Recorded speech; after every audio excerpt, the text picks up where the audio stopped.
So let us take the blessings of Guru Śrī Prabhupada and Krishna and then discuss 5.34 from Brahma-saṁhitā. Hare Krishna. Om Namo Bhagavate Vasudevaya. Om Namo Bhagavate Vasudevaya. Om Namo Bhagavate Vasudevaya. Prabhu, the verse, can I see?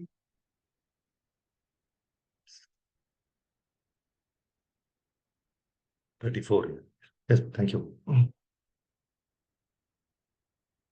Pantastu koti shatavatsara pragamyo vayorathapi manaso munipungavana sopyasti yat prapadasimni avichintya tatve govindam adi purusham tamam bhajami.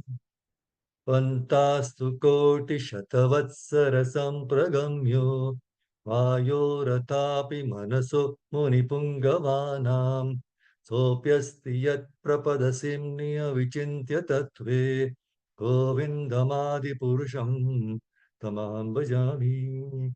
Translation: I worship Govinda, the primeval Lord. Only the tip of the toe of whose lotus feet is approached by the yogis who aspire after the transcendental and betake themselves to pranayama by drilling the respiration, or by the jnanis who try to find out the non-differentiated Brahman by the process of elimination of the mundane extending over thousands of millions of years.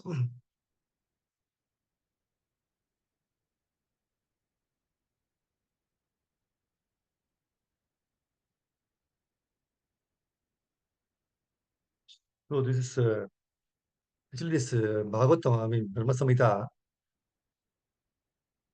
this prayer for Govinda is from Brahma Samhita, what we just recited, right? And it's a very old literature. And nobody can say when it was spoken. But it is understood that in one of the lectures, Prabhu says that these verses were written by Brahma. And when Lord Chaitanya Mahaprabhu was traveling in South India, he picked up this book from a temple, handwritten, and he delivered it to his devotees. So it's a very authorized book. And in this book, no, the description of Krishna is very, very vividly given.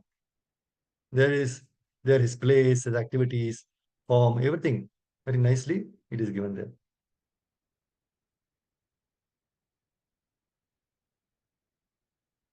Now, if you see this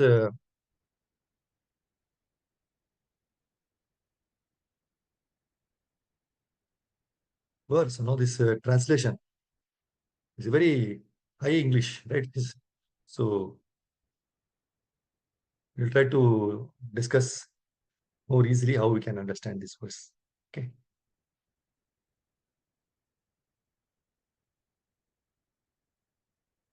See, one who is engaged in Krishna's service with firm faith and devotion, it means he's already freed himself from all kinds of reaction of sinful activities. So this is the test. We have to be engaged in service with firm faith and devotion. See, without being freed from all the contamination of the sinful activities, nobody can put his faith at the lotus feet of Krishna. So if one hesitates, that means he's still sinful. That's all. Namam dushchito mona prapadyante naradamaha. So you see this, he says, no, I worship Govinda, Prima Lord. Only the tip of the toe is approached by, like the Ashtanga yogis, no? They are not even reached the tip of the knot. They're just still outside. By doing this, all this austerities, right? So much of austerities they are doing. Like standing in one leg or even just this pranayama. So many other varieties of things. So jnanis, yogis, they try to reach the supreme, but they don't reach there. It's just like the effulgence, and they don't, only the Brahma Jyoti, or to that extent they do that. They say that is holy now. That's why he says, Pantastu Koti Shatavatsara Sampragamyo. Millions of years they try to reach through all these various ways of trying to meditate, right? Then pranayama, and so many regulations, strict regulations, austerity being done to achieve that. But still, they are not able to do that. The point to understand is remembrance of Lord Krishna's lotus feet actually destroys everything inauspicious, and thereby it awards the greatest good fortune because it purifies the heart, no, and thereby bestows devotion along with knowledge, right? See, the Lord can only be known by devotion and faith. That's what is saw in that. See, in Bhagavad Gita 10.2, Krishna says that not even the great rishis and demigods, no? Demigods are known as suras, right? Not even the great rishis or even the demigods can know him. So, what to speak of the asuras, demons, for whom there is no question of understanding the various ways of the Lord. So, see, the point is, if even the powerful demigods and the great sages, if they cannot understand the Lord by mental speculation, what is our position? See, the foolish scientists and speculators, no, who don't have even a tinge of devotion, they try to speculate mentally for years and years and then fail to understand Krishna. See, in the Damodara month we are discussing, right? Mother Yashoda was running after Krishna and to catch him. But there are many sages and all saints. They meditate for so many millions of years just to catch Krishna. They were not able to do it. So that's what is being told. Pantas Satavat Sampragamyo, right? That's why Prabhupada, in this verse 5.3, he says, in the Brahma-saṁhitā, it is stated that even if a non-devotee philosopher, see, he not talking about devotee also, he said, even if a non-devotee philosopher travels through space at the speed of the wind or the mind. If he travels with the speed of mind also, see, mind speed is fastest. Just by thinking you are there, right? So through space at the speed of wind or mind for hundreds and millions of years, even then he will still find that the absolute truth is far away from him. Still he cannot reach. So the Lord cannot be understood by mental speculation. How does one go about understanding the Lord? See, the Krishna, he has so many inconceivable potencies. But the point is, without having the devotion and faith for Krishna, we cannot understand any of these potencies. That's why in Bhakti Rasamartha Sindhu 1 to 234, it is said, Ata Shri Krishna Namadi na bhaved grahyam indriyahi sevon mukhe jihvado swayameva surati yada.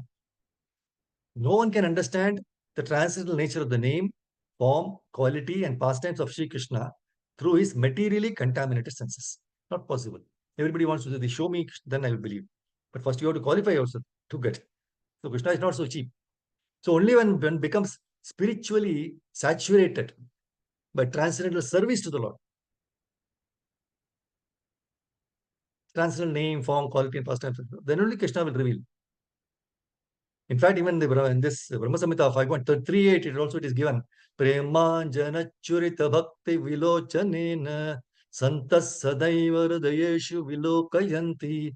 See, one can see the Supreme Personality of God, Govinda, always within himself and outside himself, if one has developed the transcendental loving attitude towards Krishna. So for people in general, no, he is not visible. So it is said that although he is all pervading, he is everywhere present. He is not conceivable by the material senses. But actually, although we cannot see him, everything is resting in him. See, once Narada Muni, he was traveling through a village, and he came across the learned Brahman who was reading scriptures. So Narada Muni was very impressed. And he stopped and asked him whether he regularly recited the scriptures. So Brahmin very proudly replied, I get up early in the morning, take a bath, do my regular arati, archana of the Lord, and then recite scriptures regularly. So to show off his knowledge, he even recited many prayers from the Vedas, glorifying the Lord. Now, having seen this, Narada Muni was very much impressed. And he blessed the Brahmin. So while Narada Muni is about to leave, the Brahmin asked Narada Muni, if you could ask a question to Lord Krishna when he sees him next time. So Narada Muni said, definitely, what is your question? The Brahmin, he said, when will I get liberated from birth and death? So he told Narada Muni, please ask, this is my question to ask to Shri Krishna. when will I get liberated from birth and death? So Narada Muni was pretty sure in his mind that this Brahmin would get liberated pretty soon. So he left the Brahmin's house and moved forward. And at some distance under a tree, Narada Muni saw a cobbler singing various bhajans glorifying the Lord. So he learned from the people around that the cobbler was very poor, but he would regularly worship the Lord and would spend part of his income daily for worshipping the Lord. Narada Muni was impressed with the cobbler and he blessed him as well. Now again, the cobbler asked the same question, just like the Brahmin. He was a bit hesitant, but somehow he wanted to ask. He asked the same question: when will he get liberated? Now after this, Narada Muni, he went to Vaikuntha and met Lord Narayana. See, the Lord is very happy to meet his devotee. So when he saw Narayana, right? Narada Muni. So after exchanging the obeisances and having glorified the Lord, Narada Muni narrated this conversation which he had with the Brahmin and the cobbler. So he asked the Lord, when will the two get liberation? Brahmin and the cobbler. Now Krishna answered, the Lord answered, the cobbler will be liberated at the end of his present life. Whereas the Brahmin has to go through a lot of births before liberation. Now hearing this, Narada Muni was surprised. Yes, how is this possible? The Lord promised that he will understand in due course of time. So he asked Narada Muni, because when he goes back to tell them, so they might be asking, what was the Lord would be doing, right? What was he busy with? So he asked Narada Muni to go back and tell both of them that the Lord was threading an elephant through the eye of a needle. He was threading an elephant through the eye of a needle. Not only the thread, no, but elephant he was putting through the needle. Now Narada Muni came back to the village and first went to the Brahmin. The Brahmin was very happy to see Narada Muni again. And after paying his obeisances and worshipping him, he asked whether he met the Lord and what was the Lord doing. Narada Muni said he did meet the Lord. The Lord was threading an elephant through the eye of a needle. So the Brahmin is astonished and says, "Oh, that's impossible. I don't believe it. Don't talk rubbish." Is he crazy? So Narada Muni at once realized why the Brahmin would not be liberated immediately. He then visited the cobbler. Cobbler asked the same question, to which Narada Muni gave him the answer. That is, he's threading the elephant through a needle. Hearing this, tears started flowing, rolling from the eyes of the cobbler. And he said, "My Lord is so wonderful, so great." Then Narada Muni asked, "Do you believe that? If so, how?" Cobbler said, "Certainly I believe you. See, I am sitting under a banyan tree. Daily see that many fruits fall from the tree. And in each fruit, there are many seeds. And each seed has the potential to grow into a big banyan tree. So if the Lord can put such a big banyan tree into a small seed, is it difficult for him to thread an elephant through a needle?" After saying this, the cobbler started dancing in ecstasy and chanting the Lord's names. So Narada Muni at once understood why the cobbler would be liberated at the end of his life. So the moral is that one should have strong faith and devotion in the Lord in order to understand and realize the Lord. So if one does not have faith and simply reads the books, follow the rituals like the Brahmin in the story, then the Lord will not reveal himself. So the attainment of the Lord's lotus feet of Govinda consistent realization of unalloyed devotion is very important. So this can be attained only by the grace of unalloyed devotion, right? See, in Bhagavad Gita, Krishna gives us a very valuable instruction in verse 6.5 and 6.6 about our mind. He says, one must deliver himself with the help of his mind and not degrade himself. Mind is a friend of the conditioned soul and his enemy as well. For him who has conquered the mind is the best of the friends. But for one who has failed to do so, his mind will remain the greatest enemy. So it is indeed very difficult to control our mind. Okay. See, day in and day out, we keep accumulating so many impurities in it. So how to purify the mind? So when the devotees asked my Guru Maharaj about this, he gave a very good instruction. He said, after death, the subtle body, which includes mind, intelligence, false ego, is there. So we must purify our mind. So Brahma has shown us the way. So Brahma is the creator. He has shown us a nice way how to purify the subtle existence of mind. In fact, in 5.59 Brahma-saṁhitā, he is given this process. Brahmanes tat sat acharais tad abhyase nirantaram bodhoyam atmanatmanam bhaktim api uttamam labet. The highest devotion is attained by slow degrees, by the method of constant endeavor for self-realization, with the help of scriptural evidence, theistic conduct, and perseverance in practice. So he says, Bhakti mapi uttamam labhet is our destination. So that we have to attain pure love of God, and that is devotional activities. So we must like the devotional activities, right? Otherwise, we will not follow the activities. So now this is the aim of our existence. So how to attain this? Pramanaihi. This is the first instruction. There must be scriptural evidence. And there is where Srila Prabhupada has very lovingly given us this scriptural evidence. So if you go through Bhagavad Gita very seriously, or Bhagavatam, or Chaitanya Charitamrita, or any of the small books, like Ishopanishad, Nectar of Instructions, Nectar of Devotion, any one book you study, you will find out the evidences. And then he says, Sadacharaihi. Then you have to put it into practice. Once you do this is also not enough. Tad abhyase nirantaram. Again and again, you have to habituate yourself to put into practice the instructions. So the question comes before us as to, we have to perform the material activities also. So our mind is dragged from the spontaneous devotional activities or studies to material responsibilities. So he has shown the way that you should organize the material life in such a way that you will always remember Krishna. See, it is everybody's question, because we are all differently situated in our material situations. Each person is different. One thing we have to understand, that somebody is an engineer, somebody is a doctor, laborer, may housewife, anything, doesn't matter. See, for everybody, devotional activity is common. So that shows that devotional activity doesn't depend upon any condition, that you must be like this, then only you can perform devotional service. No. See, you can see in India, right? Thousands and thousands of families, they perform different activities, but everybody crowd in the temple. So there is no condition for devotional service, and this we forget. That is why it is very difficult for us to come to spiritual side of existence. So if you can understand these points, then Abhyas here, he nirantaram. That is, through your activities, you can be elevated. So suppose you are looking after the children. You look after them as if they are forms of Krishna. And they belong to Krishna. So by taking care of them, you're doing something for Krishna, and that is your devotion. So through them also you can be elevated. Or you may be engineer or doctor. So if you're a doctor, you're serving the patients. Take care of them as forms of Krishna, and they are parts and parcel of Krishna. So don't cheat. Try to take care of them very nicely. So through your doctor's service, you can be elevated.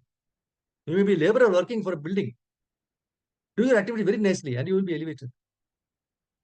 See, people know very well that if man or woman is godly person, then they can depend on them. Means saintly, right? So ordinary person also knows this. They think, oh, we can depend on this person. He is very careful about his job. So this is the secret of our devotional service, devotional success. See, we don't ignore our material activities, but we become expert in material activities. And that is an art. Krishna helps us to become an expert in our material responsibilities. And then what happens? Then within no time, we expertly arrange our material life, and then we are completely free for devotional activities. So Krishna is very merciful, right? He sees that you are very sincere in your devotional service. Then he will give you the time and Lakshmi, everything, nice work and everything. That's what Damodar pastime, right? Two things, it is always short by two fingers.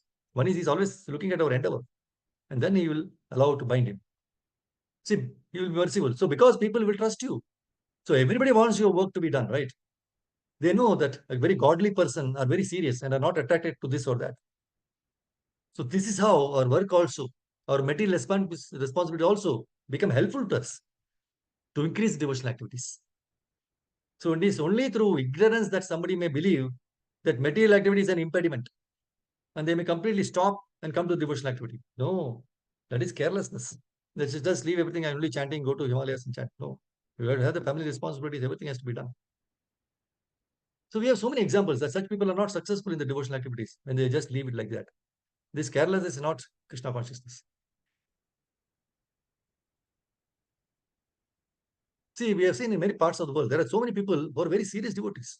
They know that they have to arrange their material things.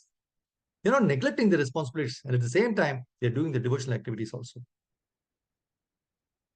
So, we say the highest devotion is, we saw that, no? So, Brahma said that even these three things are not enough. That is scriptural evidence, theistic conduct. First was scriptural, then conduct, theistic, very good behavior, then putting into practice again and again. These three we saw. So what happens again and again? Your mind is victimized by the attractions, right? So then what is to be done? Brahma gives a very nice instruction. He says, Bodhayan Atmanatmanam. You instruct your mind. How to instruct? Atmana, by your intelligence. Atmanam, to your own self. So you always continuously instruct your mind and force your mind not to go anywhere and come to these activities. So these activities has to go on satatam. Nityam Bhagavata Sevya, right? Always. Then you will be successful. And then you get near to controlling the mind. But controlling mind is a continuous process. It is a very continuous process. So as soon as you neglect, no, then mind has its own nature.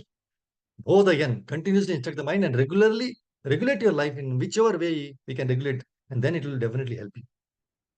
So just coming to Katha and these classes is the best thing to hear more about Krishna. So this is the best thing. You don't know who is speaking, what he is speaking extra. Anybody who comes here will read from Prabhupada's books. So that sound vibration are very pure. So instead of wasting our life in other sound vibrations, you should hear from the tapes, read the Prabhupada's books, Bhagavatam, Bhagavad Gita. So advancement is already automatically there, right? So this is how we should purify the mind. This is very important. See, there is a difference between cleaning and purification. Guru Maharaj said there is a difference between cleaning and purification. Cleaning means you may clean the floor or walls. But when that cleaning is done for Krishna's glorification, then it becomes purification. See, whatever we think or perform, it should be linked with the Supreme Personality of Godhead. So unless we dovetail anything we do with Krishna, whatever we may do will not have any potency. So whatever we do, no, if it's not centered around Krishna, then there is no purification factor. So unless we hear about him attentively, with rapt attention, our will not be thoroughly purified. So one of the main reasons for contamination in this middle world is that we wrongly identify ourselves with this body and bodily designations. That's why Prabhupada says, the purifying process begins from the stage of being liberated from the conception of different designations. So every living entity is engaged in some sort of service, either for the self, for the family, for society, country. But unfortunately, all such services are rendered due to material attachment. We attach to family, we attach to society. With that, so the attachments of material affinity may be simply changed to service of the Lord. Just dovetail it towards Krishna. Thus, the treatment of being freed from the material attachment begins automatically. So, my Guru Maharaj said, anything you do for your own sake, just understand this point. Anything you do for your own sake is burdensome.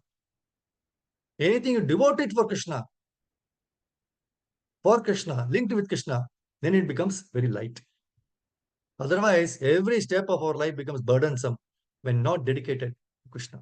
So, let us all purify our existence by dedicating all our activities in the service of Krishna. So, this is a very important point to understand.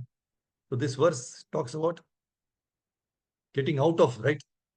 Millions of years meditation, pranayama, so many other things, all the rituals of Vedas. There is no point. There is no time also, right? The best thing is to follow the Bhagavatam and Bhagavad Gita as it is.